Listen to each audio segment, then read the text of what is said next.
Find the values of x and y below.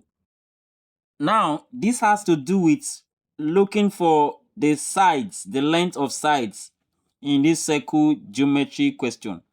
But there's a theorem we have to apply. First of all, to find the value of x is simple. We just use a simple logic. From the center of the circle to the circumference is 17 centimeter, meaning that the radius is 17 centimeter. In the same way, from the center to the circumference is also the radius, which is 17 centimeters. So that means from here to here, which is also the radius, should be equal to 17 centimeters. So from there, we can find the value of x by simply say the value of x is equal to 17 minus 8. And that will give us 9 centimeters.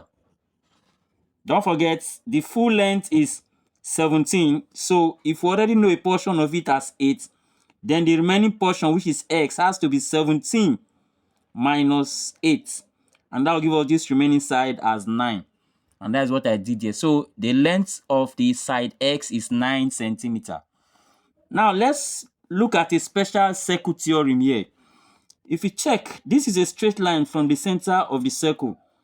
And it cuts this chord this chord DB. You can see it divides the chord into two equal parts. You can see this means that DC is equal to CB using these marks here. So this line coming from the center of the circle divides this chord into two equal parts. So anytime a straight line from the center of the circle bisects a chord, that means divide the chords into two equal parts, it means that that straight line is perpendicular to the chord. Don't forget that theorem. A straight line passing through the center of a circle, when it bisects a chord, it is perpendicular to the chord. So that means this is now a right angle triangle. So this is now a right angle triangle. So we can now use triangle COB to find the length of this side CB. And we are going to use Pythagorean theorem to do that because we already know two sides of the triangle. So the third side, we are going to use Pythagoras to solve it since it is a right angle triangle. So from Pythagoras theorem, CB square, that is the square of this side now, plus 8 square is equal to 17 square. That is the sum of the squares of the adjacent and opposite side of the triangle should be equal to the square of the hypotenuse side, that is the longest side. And that is Pythagoras theorem.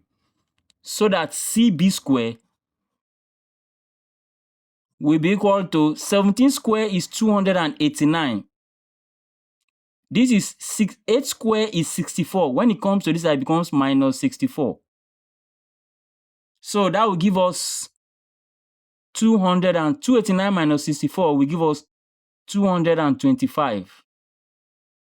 From there, we can now get, since CB square is 225, we can now get CB as equal to the square root of 225, just like taking the square root of both sides. The square root of CB square will give us CB, and then we'll take the square root of 225. The square root of 225 is simply 15. So the length of the side CB is 15 centimeters. Now we can now bring this triangle, because we are looking for the side Y now. We can now bring this side or this triangle ABC. We can now bring this smaller triangle so that we can find the value of Y. So let me just make a small trace of that triangle so that you can see it. So this is Y. This side is 15 that we just obtained. Now don't forget, this is C, this is B, and this is A. So this is the portion that I've brought out now, this portion. This is the side X. We already know the value of X as 9 centimeters. So let me write this as 9 centimeters. And then we already know CB as 15 centimeters. That we just obtained now. So this is 15 centimeters. This is 9 centimeters. And don't forget, it is a right angle triangle, because if this side is 90, this opposite side will also be 90, because sum of angle on the straight line is 180. So this side is also 90, 90, so that it will be 180 on the straight line. So we now have a right angle triangle too that we can use to find the value of y. So using Pythagoras theorem again from this right angle triangle, you are going to agree with me that the longest side, which is the hypotenuse square, and that is y square, is equal to the sum of the squares of the other two sides. So that will be 9 square plus 15 square. 9 square plus 15 square is 9 square is 81, plus 15 square is 225. So that will give us y square.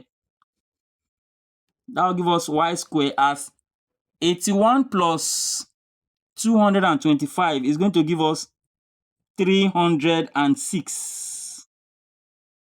Then for us to get the value of y, we are simply going to take the square root of both sides. So y will be the square root of 306. And the square root of 306 is going to give us 17.5. 17.5. And that's the value of the side y which we are actually looking for. And that gives us the final answer. Hope you enjoyed this video. Please don't forget to like, share, and join for more videos like this. Thank you for watching.